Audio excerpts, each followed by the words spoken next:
All India আদিবাসী coordination কমিটির তরফ থেকে বিশ্ব আদিবাসী দিবস পালন করা হলো আসানসোল শিল্পাঞ্চলে। প্রথমে আসানসোল আশ্রম মোড় থেকে একটি বিশাল বর্ণাঢ্য মিছিল করা হয়। মিছিলটি শেষ হয় আসানসোলের রবীন্দ্র ভবনের সামনে। তাছাড়াও বিশেষ অতিথিদের সংবর্ধনা দেওয়ার সাথে সাথে সংস্কৃতি অনুষ্ঠান করা হয় রবীন্দ্র ভবনে। অনুষ্ঠানে তাদের নিজেদের অধিকার সেটিকে তুলে ধরে জল, জঙ্গল, জমি ও পাহাড় রক্ষা করার আহ্বান জানান। তারা জানিয়েছেন, দিনের পর দিন যেভাবে আদিবাসীদের জমি মাফিয়ারা বিক্রি করে দিচ্ছে, সে নিয়েও এদিন সোচ্চার হয় অল ইন্ডিয়া আদিবাসী কোঅর্ডিনেশন কমিটির সদস্যরা।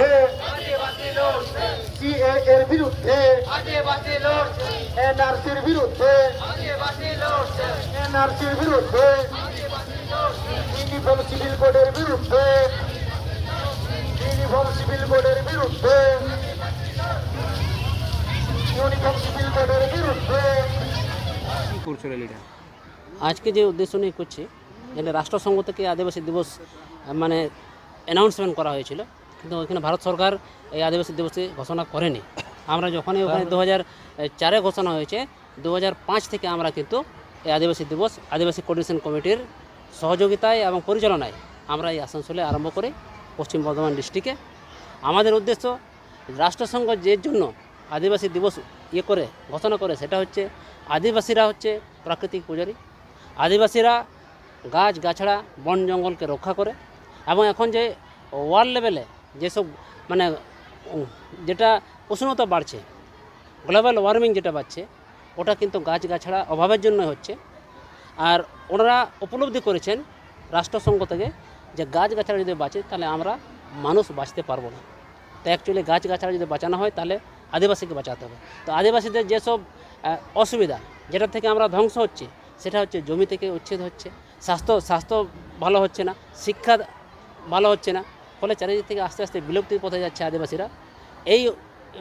এটা বুঝতে পেরেছে রাষ্ট্রসংঘ, এবং এটার জন্য আদিবাসী দিবস ওখানে অ্যানাউন্সমেন্ট হয়, এবং তারা কিছু কর্মসূচি নেয় যে এদিকে প্রোটেক্ট করতে হবে। আদিবাসীকে প্রোটেক্ট করতে পারলে দেশের লোক ভালো থাকবে, অক্সিজেন পাবে। তো আমরা ওইটাকে সামনে রেখে এই এলাকায় যেটা আমরা অ্যানাউন্সমেন্ট করলাম, যে আমরা এটাতে সামনে রেখে আমাদের উপরে যে অত্যাচার অন্যায়গুলো হচ্ছে, জমি থেকে আমাদেরকে যেভাবে উচ্ছেদ করা হচ্ছে, আমাদের উপর যে শোষণ নিপীড়ন করা হচ্ছে, এবং শিক্ষা, যেমন এখানে সাঁওতালি বিভাগ এখনও আরম্ভ হয়নি, নজরুল বিশ্ববিদ্যালয়, এইগুলো দাবি রেখে পুরো আদিবাসীকে আমরা সংগঠিত করলাম, যাতে ওরা প্রোটেক্ট হয়। তো আজকের দিনে আমি এই বলবো যে আদিবাসীরা সংগঠিত হোক। আদিবাসীদের উপরে যেভাবে অত্যাচার নেমে আসছে, চারিদিকে যেমন ফরেস্ট কনজারভেশন যে একটা যে অ্যামেন্ডমেন্ট হলো, সেটাও কিন্তু প্রতিবাদ করছি।